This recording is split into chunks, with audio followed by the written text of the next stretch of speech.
Social welfare सकलो सदस्य मिली आमार जनप्रिय जुबिनदार कारणे आमी तार आत्मार सद्गतिर कारणे आमी 1 मिनिट मौनता अवलम्बन करिसु।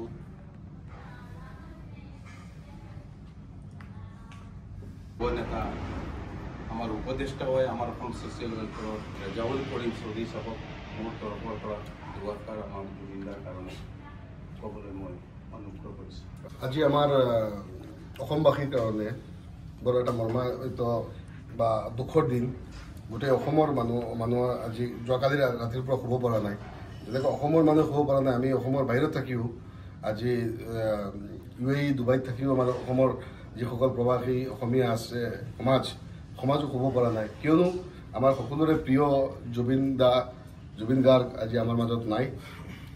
আৰু জুবিন গাৰ্গৰ লগত ডুবাইৰ এটা অতি ঘনিষ্ঠ সম্পৰ্ক আছিলে।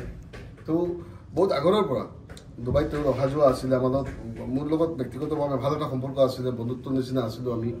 আৰু সদায় জুবিনদাৰ পৰা আমি প্ৰেৰণা পাইছিলোঁ, উৎসাহিত কৰিব লগা শিকিব লগা কথা আমি জুবিনদাৰ পৰা শিকিছিলোঁ। আজি এনেকুৱা এজন মহান মানুহ আমাৰ মাজত চিৰবিদায় লৈছে। যদিও জুবিনদা আমাৰ মাজত নাই আজি, কিন্তু আমি জুবিনদাৰ যিখিনি গাই যোৱা গানে হওক সংগীতে হওক, এই সংগীতখিনি চিৰ অমৰ হৈ থাকিব। মই আজি আমি ইয়াত সমবেত হৈছোঁ আমাৰ প্ৰখ্যাত স্বৰ্গীয় জুবিন গাৰ্গৰ কোনো পৰিচয় দিয়াৰ মোৰ প্ৰয়োজন নাই। মোৰ মুখৰে তেওঁৰ শব্দ তেওঁৰ নাম উচ্চাৰণ কৰা বহুত ডাঙৰ কথা। তেওঁ এটা অনুষ্ঠান 1972 চনত জন্মগ্ৰহণ কৰিছিল তেওঁ তুৰাতে, আৰু তেওঁৰ মৃত্যু হ'ল ছিংগাপুৰতে 2025। এই 52 বছৰীয়া কম বয়সতে তো ইমানখিনি দি গৈছিল আমাকে। তেওঁ কেৱল এজন যদি শিল্পী বুলি কোৱা হয় তেতিয়াহ'লে তেওঁক অন্যায় কৰা হ'ব। তেওঁ এজন সমাজসেৱী, তেওঁ এজন শিল্পী, তেওঁ এজন আৰ্টিষ্ট, তেওঁ চবতকৈ ডাঙৰ উপাধি হ'ল তেওঁ এজন মানৱ দৰদী। গতিকে এই মানৱ দৰদী আজি বাকৰুদ্ধ হৈ গৈছোঁ, ক'বলৈ কিবা শব্দ পোৱা নাই। এনেকৈ এজন মানুহ হেৰুৱাইছোঁ আমি।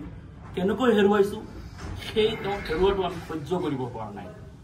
মই এই চেগতে সকলোকে অনুৰোধ জনাম, যিহেতুকে তেওঁ আমি খবৰ পাইছোঁ এতিয়া গুৱাহাটীলৈ নিয়া হৈছে, আৰু তেওঁৰ অন্ত্যেষ্টিক্ৰিয়াত শেষ অন্ত্যেষ্টিক্ৰিয়াত যদি তেওঁৰ আমি প্ৰকৃতত অনুৰাগী, সেই অন্ত্যেষ্টিক্ৰিয়া যাতে আমি প্ৰকৃতত তেওঁৰ যদি অনুৰাগী হওঁ, সকলোৱে শান্তিমতো তেওঁক বিদায় দিওঁ। আৰু মই এই চেগতে অসম চৰকাৰক অনুৰোধ জনাইছোঁ যে কেৱল আমি চকু পানী ওলাই আৰু কিবা এটা তেওঁক মান সন্মান দি পেলাই যে আমি তেওঁক বিদায় দিলোঁ তেনেকুৱা নহয়।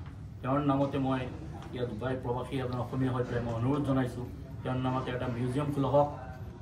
তাতে তেওঁৰ যিমান সংগীত যিমান আজিলৈকে 42,000 এবভ তেওঁ গান গাইছে, সেই গানবিলাক সংগৃহীত কৰা হওক, আৰু তাতে মুকলিভাৱে গোটেই অসম তথা গোটেই ভাৰতবাসীয়ে যাতে তাতে ফ্ৰী মুক্তভাৱে অহা যোৱা কৰিব পাৰে আৰু তেওঁৰ গান শুনিব পাৰে, তাৰ কাৰণে এটা ব্যৱস্থা লোৱাৰ কাৰণে মই অনুৰোধ জনাইছোঁ।